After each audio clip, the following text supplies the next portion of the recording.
Kada ku manta ku yi subscribe sannan ku dangwala mana alamar ƙararrawar sanarwa.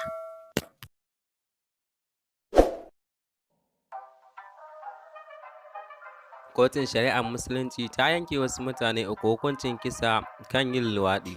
Amma kafin shiga cikin shirin, idan yau ne farkon kasancewarka da wannan tasha ta mai albarka, sai ka yi haƙuri da Allah ka danna mana subscribe, kana ka danna alamar ƙararrawar sanarwa domin kasancewa tare da mu. Wata kotun shari'ar musulunci a jihar Bauchi da ke arewacin Najeriya ta yanke wasu mutane uku hukuncin kisa ta hanyar jifa bayan ta same su da laifin yin luwaɗi, kamar yadda shugaban 'yan Hizban da ya kama su a ranar Juma'a ya bayyana hakan. Arewacin Najeriya galibin su musulmai ne, kuma jihohin da ke yankin na amfani da kotunan shari'a wajen hukunta mutanen da suka aikata laifukan da suka hada da zina da kuma wani saɓon. Adam Ɗankafi, shugaban Hizba na ƙaramar hukumar Ningi da ke jihar Bauchi, ya ce an kama mutanen uku ne a ranar 14 ga watan Yuni, kuma aka gurfanar da su a gaban kotun shari'ar musulunci. Mutanen da suka hada da wani tsoho mai shekaru 70 duk sun amsa laifinsu duk da cewa ba lauyoyi ne suka tsaya musu ba, in ji Kafi. Ya ce mai shari'a Minka'ilu Sabo ya yanke musu hukuncin kisa ne a ranar Alhamis, amma za su iya ɗaukaka ƙara kan hukuncin nan da kwanaki 30.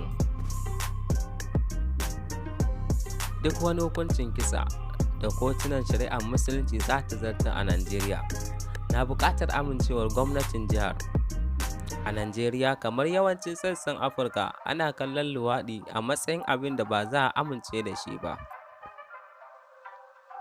Najeriya, wadda ita ce ƙasa mafi yawan al'umma a nahiyar Afirka, tana da wata doka da ta ba da damar ɗauri a gidan yari ga waɗanda aka samu da laifin nuna jinsi ɗaya a bainar jama'a da kuma masu auren jinsi ɗaya.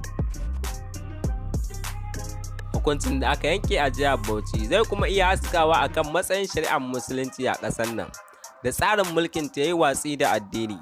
A watan da ya gabata ne wani mawaƙin Najeriya ya buƙaci kotun ɗaukaka ƙara da ta bayyana hukuncin shari'a a wata jihar da ta saba wa kundin tsarin mulkin ƙasar.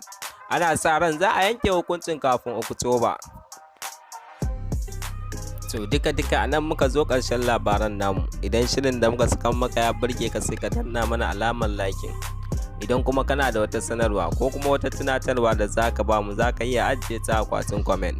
Idan kuma yau ne farkon kasancewa ka da wannan tasha ta mai albarka, sai ka yi hakuri dan Allah dan annabi ka danna mana subscribe, kana ka danna alamar ƙararrawar sanarwa domin kasancewa tare da mu. Mun gode.